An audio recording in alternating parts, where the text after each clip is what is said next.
If you all are in here, can you just go ahead and put something in the chat box so that way I know you guys are with us? Okay, perfect. Great. Great. Thank you guys. Okay. Awesome. Sorry, we were having some technical difficulties for a moment, so we just wanted to make sure we got it all figured out, but it seems like we are doing good. Okay, perfect. So just because of time, we're going to go ahead and get started, and as people continue to filter in, we'll just kind of go from there. But hello, everybody. Happy Saturday. My name is Nari Fitzgerald, and I am a Black mental wellness ambassador. I'm so very excited for this conference. This is my first year, and already I'm loving everything that I'm seeing. Not to mention, we have so many great sessions, one of which you guys are in now, and I'm so very excited to introduce our speaker. You guys, I was just telling her just how in awe of her I was. So without further ado, this is Patience Riley. Patience Riley is a licensed professional counselor in Georgia and Nebraska who is certified in perinatal mental health. She has over a decade of experience and is currently in private practice where she offers individual therapy, speaks on mental health topics, and maintains her professional blog, Whoa Mama. Patience has spoken for many organizations, such as the Policy Center for Maternal Mental Health, Postpartum Support International, the Service Women Action Network, and was an expert guest on the Wall Street Journal podcast. Additionally, she's lent her expertise to publications like Vanity Fair London, Izzy and Liv, and Military Families magazine. Patience has also contributed pieces to the hashtag How Right Now campaign with the Center for Disease Control, Military Spouse magazine, and Mantra Wellness magazine. In addition to her work as a licensed professional counselor, Patience is a communications manager for the Perinatal Mental Health Alliance for People of Color and group leader for the Mindfulness and Military Mom support groups at Postpartum Support International. Outside of her work within the mental health field, Patience is a creative, foodie, plant mom, festival junkie, wife to her college sweetheart, military spouse, and mom of 2 little boys. So you guys, please just help me in welcoming Miss Patience. Thank you so much for that introduction. I really appreciate it. I do want to let you all know that right now, as we are talking and as we are chatting, this is really just a time for us to have a conversation with one another. So please utilize the chat feature as much as possible. Just full transparency here. The only thing that I am able to see like on the screen directly in front of me are my slides. Like I can't even see my face right now, but I do have another device pulled up where I can read the chat as well. So please put your comments in there. But if you see me kind of looking off to the side, it's because I want to read your comments and see what you have to say.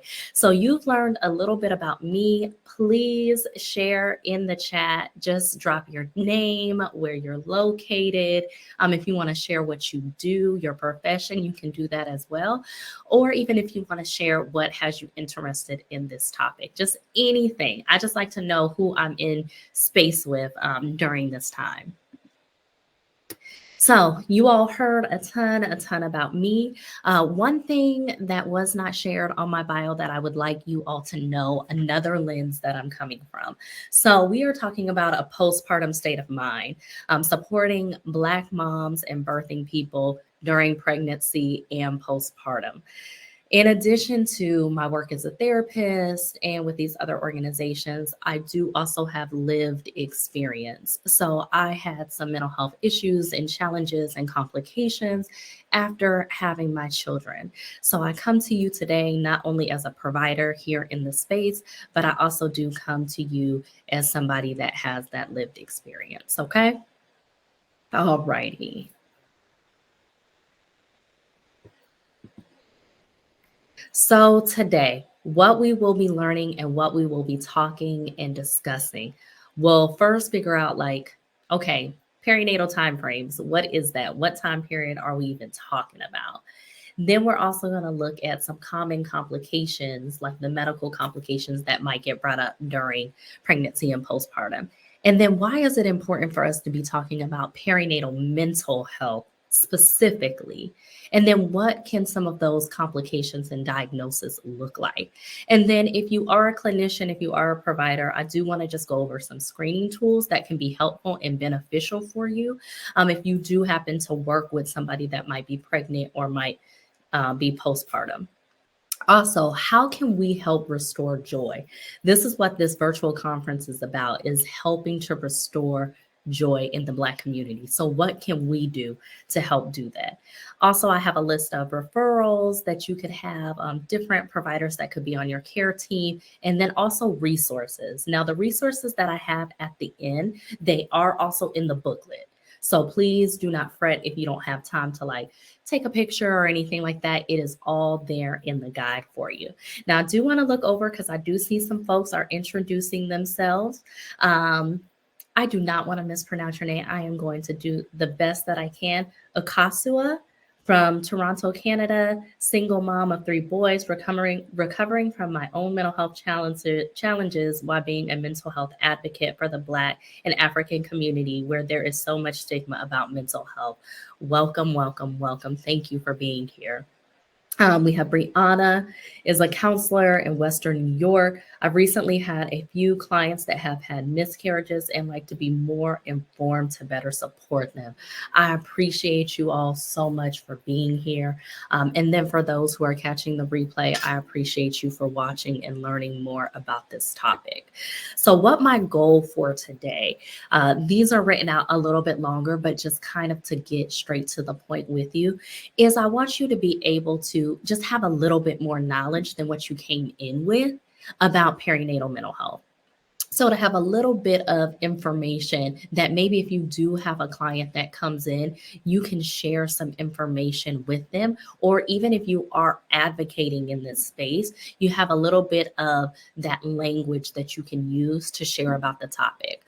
Also, risk factors. Risk factors can actually be a huge, huge factor that plays a role into whether or not somebody will have some of those challenges. So I like to point out the risk factors, and I want us to do a couple of case studies together so that we can try to identify what is really going on with folks in real time, so that you can maybe look at if there's anyone that's in your family, in your community that comes into your office, that you can also look at what their risks are and see if that might put them at a greater chance to experience a perinatal mood disorder. And then those screenings. When we are working with our clients, sometimes it's just good to know, like, hey, what are some of the tools that I can use that are evidence-based that can help me kind of figure out, is this something that my client might be dealing with, just in case you aren't 100% sure. So very, very, very simple. So just to get the juices flowing and to get us all thinking about this topic, please drop in the chat a character that you can think of. This could be from TV, this can be a movie, this can be from a book, it can be from a play that you think might have been experiencing any type of mental health challenges surrounding pregnancy, postpartum, even loss, because I see that miscarriages was brought up as well. Can you drop that in the chat for me? Anybody that comes to mind? And this is just to kind of get our brains thinking about folks' experience.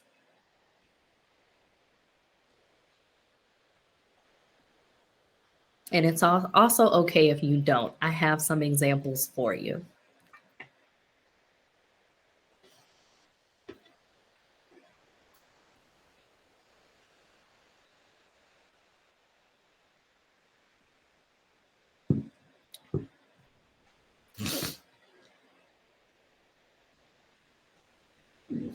All right, I see Dr. Rainbow Johnson from Blackish, Precious. Any others that anybody can think of? Those are great.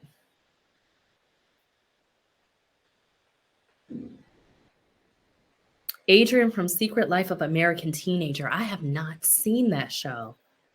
So I'm going to jot that one down. All right. It's a mess. I will jot that down. I will jot that down for sure, for sure, for sure. So as our brains are kind of thinking about this particular topic, think about these characters as we're going throughout. What were some of the things? What were some of the signs? What were some of the symptoms? What were some of the things that their characters said? Because a lot of times we know that media and those outlets that are created for us, they come from some kind of truth. So you all will actually see Rainbow Johnson up here. Um, for my folks that watch Insecure, I have two characters from Insecure. I have Tiffany on the far end here.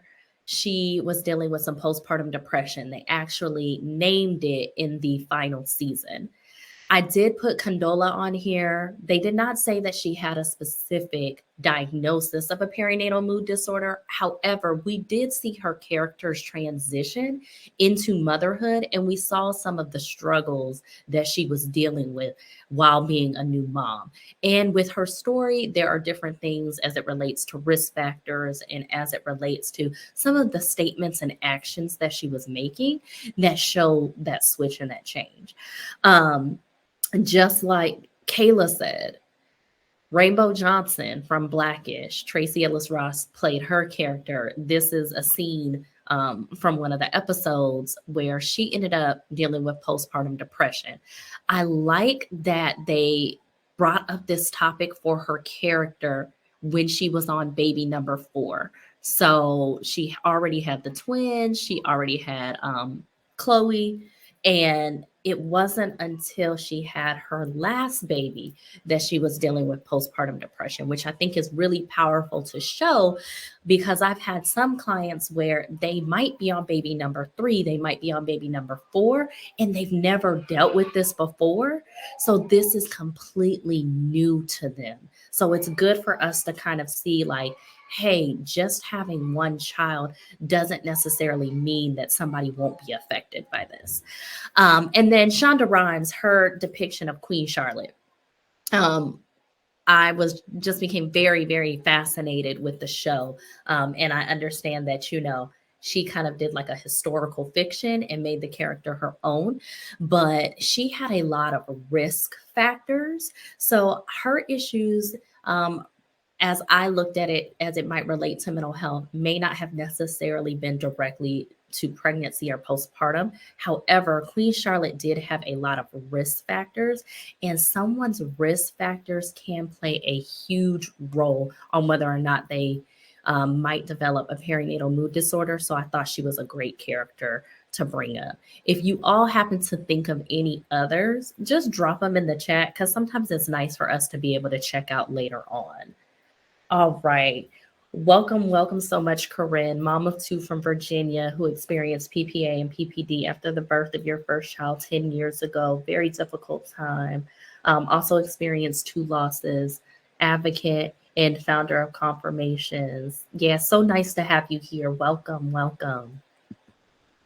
So I am looking forward to us having a rich conversation about this. So for folks that are coming in, this is really a conversation that we're having with each other. So also feel free to chat with each other in the chat, ask questions throughout, and then also put in your feedback in your comments.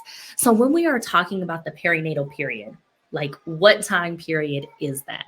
So if we're looking at overall, the perinatal period is anytime from conception, and then the research will say first year of birth. Now, when we're looking at the prenatal period, or what somebody might call that antenatal period, we're looking at any time during pregnancy. And then the postpartum period or postpartum recovery period, or the 4th trimester, that we might say, is up to a year after birth. Now, when I'm working with clients, I like to look at, if is the client still lactating, just because there has been some research out there that has shown that if somebody is still lactating, that time period could also be extended, because there are changes that are going on in the body during those particular times. So something just to keep in mind as you are working with folks. So I do want us to first kind of dive into the medical side of things. When folks find out that they're pregnant or they're trying to conceive and things of that nature, some of the first things that they do is they make an appointment with their doctor when they get that positive pregnancy screening. And you kind of start to maneuver and flow and go to your doctor's appointments. So we are always getting our blood pressure checked. They're checking that. I always felt like I was being poked every time that I went in. So blood is always being drawn, always looking at different levels. You have to drink that sugary drink and things of that nature. So some common medical issues that we hear about when we're going to the doctor are things like high blood pressure, gestational diabetes, preterm labor, preeclampsia. And I did also want to highlight that pregnancy loss is coined underneath this area as well. Because sometimes when a loss will happen, this is something that you're informing and you're letting your doctor know about. Can you all list any other common complications, medical complications that might get brought up during this time? I had some that got brought up for myself that I didn't have listed here. So just curious to see if you all have any others. I do want to point out that in the United States does have the highest maternal mortality rate out of all of the 11 developed countries. So this is a really, really, really big issue and problem. And on top of that, Black women are 3 to 4 times more likely to die from pregnancy related causes than their white counterparts. So this is the topic that I'm happy that we have people here talking about and learning about.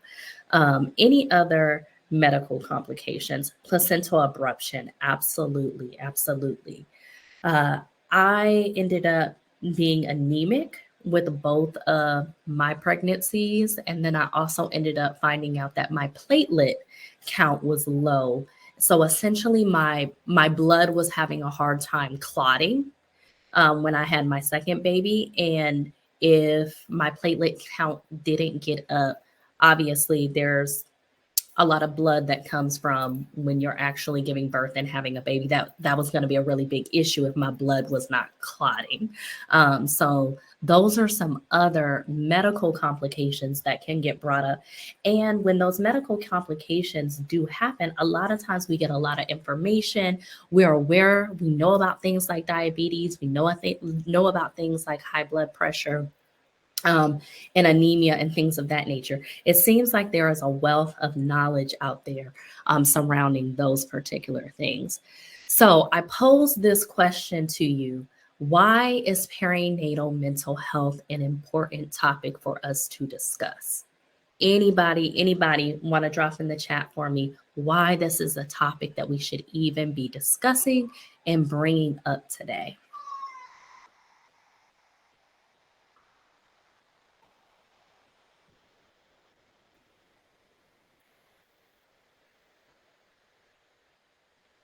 Knowledge is power. Learning more is always helpful. And there is no right or wrong answer. This is just kind of to get us to think. And I see somebody else kind of highlighting that. Well, we listed all of those medical complications that a lot of us learn and know about, or we've at least heard about before. However, perinatal mental health disorders are actually the number one complication in childbirth. 1 in 5 women will experience or have suffered from postpartum depression, postpartum anxiety. And then on top of that, 1 in 3 Black mothers have suffered from postpartum depression and anxiety. So that is one of the huge reasons why we need to talk about it, why we need to normalize the conversation, why we need to have more spaces like this where we can bring this up and notice that this is something that a lot of folks are dealing with. However, if you see the numbers here, out of our 1 in 5, less than 15% will actually receive the treatment for it. So will actually receive help and assistance. And then with our Black mothers, they are even 50% less likely to receive treatment than their white counterparts. So it is really, really important that we talk about this. And we talked about the US having the highest maternal mortality rate. Well, the leading cause of maternal death is suicide. So there is going to be a roundtable discussion that takes place in one of the later sessions, and it is three Black women that are talking about their experiences of suicidal ideation and things of that nature. Now, I don't know their story, so it may not be centered around maternal mental health. However, I would still encourage you to go to that session to hear what they have to say and a little bit about their story, because this is still the leading cause of maternal death. So, and I just want to pose a question. You can either put a Y in the chat or a no in the chat. Did you know that perinatal mental health was the number one complication in childbirth? Y for yes or M for no? And one of the biggies, I see a lot of no. So this is why we're having this conversation, because we hear about all the other things, right? But this is the thing that a lot of folks do not hear about. And if you'll look, I put this on here on purpose. The most prevalent time for um, for our mothers who are experiencing this to end up killing themselves is 9 to 12 months postpartum. So this kind of is later on in that year. It's not early on where it's like, okay, maybe, she just had the baby, so she's having some difficulties adjusting. This is a little bit later on where sometimes folks feel like we've gotten our footing. And instead, it's more so an invisible suffering that's been taking place.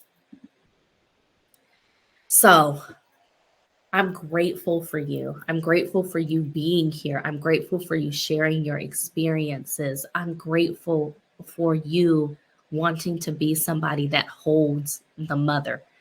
Because Javina Coleman coined this term, and I love it so much. Everyone wants to hold the baby, but who will hold the mother?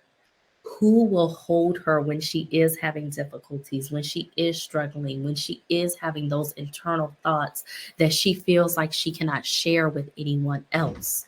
Who will hold the mother? And that is part of why we are here. So I got on this journey first from helping my clients. My clients would come into the office, they were pregnant postpartum. Even some of them post loss, and they would say, I don't feel like myself. I don't know what is going on with me. I don't know why I don't want to get out of the bed, or I don't know why I'm waking up in the middle of the night and my chest is so tight and I feel like I can't breathe. If I tell my spouse, if I tell my mom, if I tell my girlfriends, I think everybody's going to think that I'm a bad mother. They're going to think that I don't love my baby. They're going to think that I'm not happy to be in this situation. I can't tell somebody that. I've even had some that have been fearful that someone would take their child from them if they knew that they were struggling. And so by having these conversations, like I said, one of the big things that I just want you to be able to do is just to tell someone, you know, this is actually more common than what you would think. And these are some things that folks have experienced. When I would start having those conversations with my clients and letting them know that and talking about with what they're sharing with me, it's not who they are, because sometimes it can really, really feel like who we are, and that we are actually our symptoms. When we let them know that this is a symptom, it is not you. I then get this question a lot. Well, why didn't my doctor tell me about it then? How come this is the first time that I'm hearing about this? Or why did I have to look this up on Google and find out that there is something out there called postpartum depression or the baby blues and things of that nature? That always became another question that I would get. And at that time, I did not have an answer of why medical providers weren't talking about it. And I noticed even with both of my pregnancies, it wasn't something that was talked about until I had that 6-week appointment and I had that really quick questionnaire. That was the only time that it was somewhat kind of skimmed over. Now, if you've had a different experience where it was something that was talked about and discussed, I would love to hear about it. I'm just going off of the work that I've had with my clients and the things that we've chatted about. So when it comes to perinatal mood complications, there is more out there than just postpartum depression. Sometimes everything gets put underneath the umbrella of postpartum depression, but we are going to go over with briefly, just due to our time's sake, variation of perinatal mood complications. So, baby blues is not something that is diagnosable, but it's something that I still want us to cover and I still want us to note, just in case you come across somebody that is experiencing it. Also, we do have postpartum depression, anxiety, OCD, PTSD, bipolar disorder, and psychosis. So I know that I have some counselors and clinicians on here, and I also have some mental health advocates. So you are probably familiar with most of these as well. Just add postpartum or add perinatal to the front of that, and that covers the time period during pregnancy and postpartum, because some of these things can come up for someone while they are pregnant. So I also want to highlight that. Now, when I made reference to Queen Charlotte earlier, I brought up risk factors. So before we dive into each one of those various diagnoses and complications, I do want to highlight that risk factors, or even what I like to coin as like red flags, those can have a huge impact on whether or not someone will experience any kind of complications to their mental health while they're pregnant or postpartum. Because essentially, what this is doing is this is adding on like additional stress, or there might be some type of like historical things that are going on. So, adding on different kinds of stress. So, was there any complications with feeding? Was mom maybe trying to breastfeed and was having difficulties in that area? That can bring on something. Different changes to our hormones. When you're pregnant, postpartum, post loss, you're having a bunch of changes to your hormones at that particular time. Were there any medical issues? Things that we were talking about before. So, diabetes, high blood pressure. Is there anything going on with your thyroid, anemia? Were there fertility treatments that related to your pregnancy and postpartum journey? Those things are important to highlight. Also, social factors. We all recently came out of a pandemic. We're still dealing with COVID being a thing and still being relatively new. That is a social factor. We're also dealing with some of those changes that are, things in the state of the world that are going on. Also, did you have a recent move? Do you have very limited support? Was there a recent loss? So, whether or not someone in your family passed away, a pet, a loss of a job, a loss of a friendship, a loss of a relationship? Is there intimate partner violence going on? Is there financial stress that's happening? Do you have more than one child? So, if we even think back to Rainbow Johnson, some may have looked at it as, oh, well, she's on her fourth child. She kind of has this down pat. She knows what she's doing. Well, actually, having multiple children is actually a risk factor. It's not necessarily a protective factor. It is something that might put somebody more at risk. Someone brought up the young lady from the Teen Moms. Being a teen parent is a risk factor as well. A single parent. I'll also even put in solo parenting in this category. So maybe the person's spouse, they're with someone, but their spouse travels often and leaves for work. So you have moments of solo parenting. So truck drivers, military families, flight attendants, things of that nature, like folks that might be on the go, you might be doing some solo parenting. So when we are with our family, with our friends, with our clients, some of the things that we can look at is prior risk factors. And essentially what we would try to encourage or try to see through our conversations and work with folks is how to decrease the risk factors. Because by decreasing the risk factors, we can help decrease the chances um, of experiencing a perinatal mood complication. And high up here that you all see is also a prior history of mental health issues and concerns. Alrighty, folks. So we are going to dive into each one of these, and I just want to highlight a few things for you. Remember, you don't have to be an expert when we get off, just have a little bit of knowledge. Now, baby blues is not a diagnosable, but I have heard providers say, like, oh, you know what? She's just dealing with the baby blues, but she's actually like 6 months postpartum. And at that point, that is no longer the baby blues. So it is important to highlight with the baby blues that about 80% of women will experience what we call the baby blues. Some of the things that come with that experience is the change in that hormonal balance from being pregnant to all of a sudden giving birth and now being postpartum, that vast and quick change that is going on, lactating, having lack of sleep, life has completely changed just due to having another person enter into your life, into your home. So some of those quick changes. Now, some of these things that I share, they will sound like postpartum depression, but the difference is the time period and the time frame. Now, baby blues occurs anywhere from 2 days to 2 weeks after having a baby. So that is a shorter period of time. So there may be some crying outbursts in there. There may be some statements of, I don't feel like myself. A lot of times, these moments and crying spells will come during times of feeling extremely exhausted, overwhelmed, overstimulated.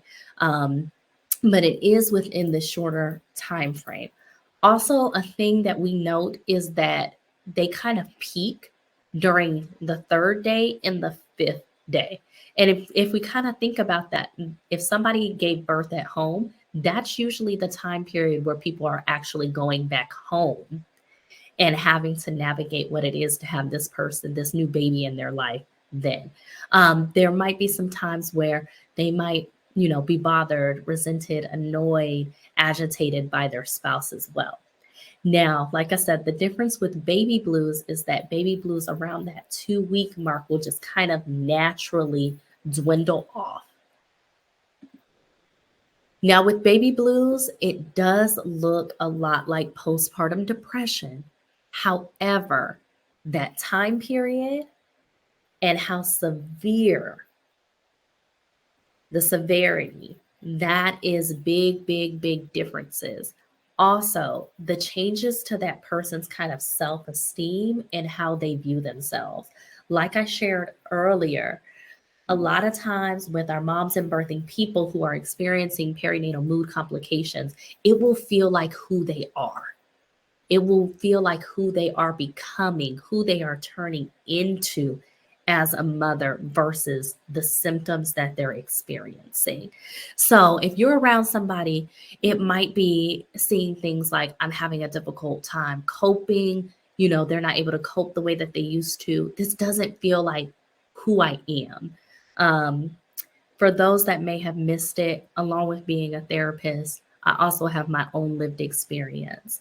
And there were times where I would say, I don't really like what motherhood is doing to me. I feel like I'm not recognizing myself right now in the person that I am becoming right now. Um, this could be things such as ignoring phone calls, not responding to text messages. That's kind of that isolation piece. Wanting to sleep too much, sleeping too little, missing meals, not even realizing that you're hungry. And I have rage right here in the center just because being angry, agitated, having some of those outbursts, that can be a symptom of depression. It can also be a symptom of anxiety.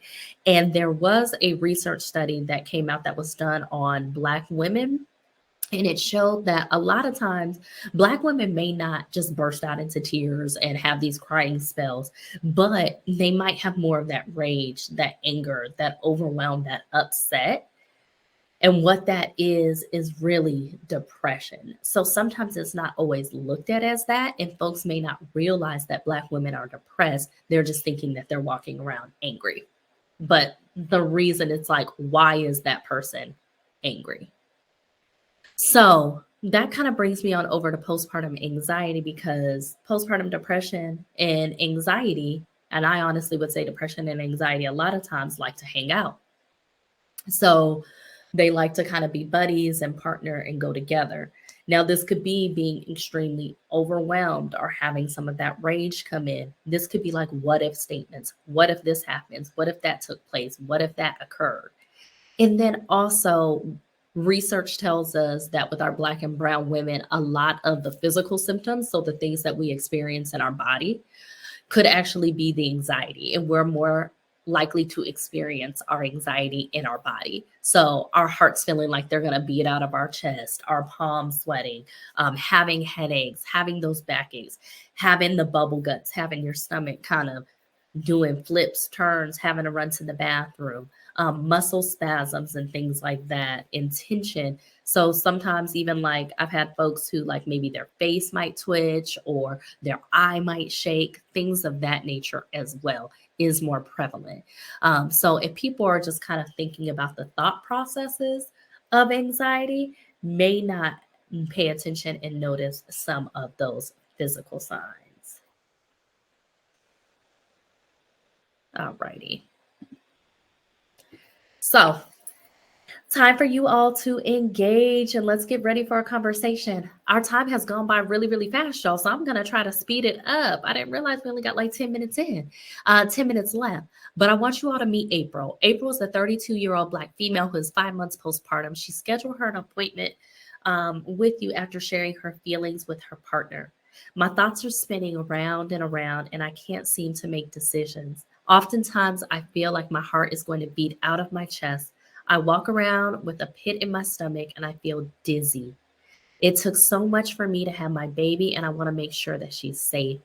She is so small, and there's a lot of sicknesses out there: the flu, COVID, RSV. What if someone in the grocery store has it?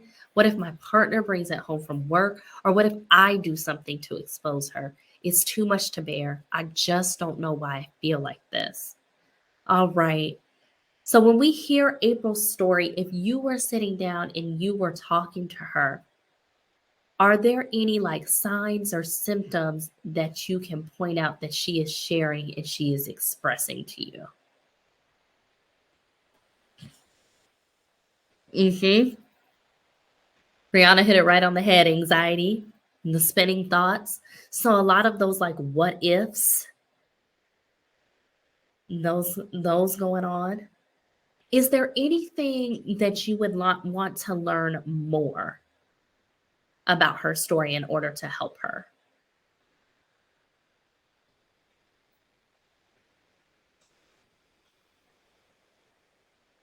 Family history, home life with partner, what does that look like? Because one of our questions could also be, okay, you scheduled this appointment after talking to your partner. So some might think that maybe her partner is supportive. Um, and also, could there be a change in division of labor? Accepting help is also a huge thing. Sometimes we have help, but we don't necessarily accept it because of the things that are going on with us. Does she have the history of anxiety? Yes, all great, all wonderful things. All right, y'all, I'm going to do some of the heavy hitters. Like I said, I'm not wanting anybody to be able to like diagnose and things of that nature. That's why I spent a little bit more time on the first three, just because if we are seeing PTSD, bipolar, OCD, or psychosis, which are the other ones that we're going to cover, you may want to get them to somebody that can actually give them a diagnosis. So with PTSD, I want you to keep in mind birth trauma. So if somebody is telling you their birth story, figuring out whether or not that experience may or may not have been traumatic to them. Now, some things to look for also that might that you might not think of right off top is this person avoiding having a conversation? So sometimes it's not even about what the person says, it's about what the person doesn't say. Maybe they feel conflicted about what occurred and what happened to them, so they really aren't communicating a whole lot about their birth and what took place. And some of that can be, I have this baby, the baby is here. So what occurred to me kind of makes up for it. The fact that I actually had the baby makes up for what actually happened to me. So I'm just not going to talk about it. I'm going to avoid those discussions. But some of the things that can happen is not trusting others with their own care, with the baby's care. Um, Also having nightmares, flashbacks, and some of those physical symptoms that happen to the body, such as sweating, heart beating really, really, really quickly, and being reminded of those spaces. Now, with postpartum bipolar disorder, this could be really, really, really, really rapid talking and fast. Sometimes it can present as the super mom, the person whose house is spotless, who is just happier, on top of the world. I'm too excited to sleep because I'm just so excited about what I'm doing right now as a mom. I was talking to one woman that got diagnosed with bipolar disorder after having her baby. And that was how her story started out, more of that mania of, I don't need to sleep. I can just stay up and I can be with my baby. I can do this, I can do that. But that was one of her signs that she was not well. However, it wasn't until she came crashing down that was actually noted. And just a little fact for you all, that 50% of women that receive a bipolar diagnosis receive it when they're postpartum. Now, OCD and psychosis. With postpartum OCD, this is the most misdiagnosed out of all of the diagnoses. And some of that is centered around the scary thoughts. So these are the unwanted thoughts or images that come into someone's head. They don't want them to be there, they are terrified of them. This is a lot of times where I hear somebody might take my baby if they hear that these are the thoughts that I'm having. But what happens is a thought will come into the head. Like I said, it's unwanted. And so an act, which we call the compulsion, checking, cleaning, changing, those things could happen that might stop the person, hoping that those thoughts would stop. And just to wrap us up with the diagnosis, sliding into postpartum psychosis, this could be kind of the detachment from reality. Now, psychosis is always a medical emergency, and it is a little bit more common than what people would like to think it is. Now, this could be somebody that appears to be fine, but they're really suspicious, paranoid, seeing things, hearing things. I know one woman in particular thought that her baby in real life was an actual baby doll. So, some of those signs and symptoms. We are having to wrap up. So I'm gonna skip our next one so that we can slide into some of the other things. Now, with our screening tools out there, we have a couple of screening tools. The PHQ-9, it's a 9 questionnaire. It's free. We also have the Edinburgh Postnatal. It's 10 questions. What they do is they look at depression. They will tell you if somebody scores mild, moderate, and severe. It is important to screen during pregnancy as well as postpartum. The postpartum depression screening scale, that one is good as well. It does cost money. So that's why I list the other two. We also have the GAD-7, which looks at anxiety, tells you mild, moderate, severe. We have our MDQ, which looks at mood, so kind of that bipolar. And then also our ACEs is really good to enter if we want to look at risk factors as well. So with our screening tools, you can always, still screen your client. It is a self-assessment. It can take them about, 5 to 7 minutes to do. And then you can have a further discussion with them about it. So actually follow up with them. A lot of times, I know when I hear from my clients or even for myself with being given these questionnaires, there isn't a lot of follow-up discussion. So asking them, how are they sleeping? How are they eating? Who's getting up with the baby? Who is there to support you? Are extremely important questions. Sleep is the number one protective factor against perinatal mood disorders. So I'm sorry I've had to rush this, but I wanted us to get to how can I help a mother or parent reclaim joy? That's what this whole conference is about. Yes, someone might be experiencing this, but I've seen some folks that have dealt with their own challenges or are working with clients. How can we help those parents reclaim joy? Go on ahead and drop that for me in the chat, some ways that you think that you can help them do that. And it can be something extremely simple. So, as you are thinking of that, I'm going to give you a few tidbits of how you can assist them in reclaiming that joy. You can help them feel safe. You can help by supporting them, advocating, focusing on their wants and needs, and empowering them. Supporting them, I'm going to also go with what you are all saying. Normalize their experience and removing stigmas from seeking help. That is supporting them. Listening to them without judgment is supporting them. You can also advocate for them. When it comes to advocacy, you can have them say, like, it's okay for me to want to take care of myself and my mental health, even though I'm trying to take care of this new person. That listening to them without just judgment, focusing on what it is that they really need, empowering them to seek that help against the stigma. So you all are right on target. Um, please take a picture of this. If you are doing this work, it is great for us all to do this work together and to have a care team. So, from OBs to birth and postpartum doulas, lactation consultants, chiropractors, support groups, it is great for us to have a care team that can help us hold the mother and the birthing person. These are those resources that I said are in the resource guide. So you do not have to worry about taking a picture of this. This is readily available to you. And I loved that you all showed up here on your Saturday to spend a little bit of time with me. I really appreciate your time. I always feel like I can talk about this for hours and hours and hours. However, our time is limited.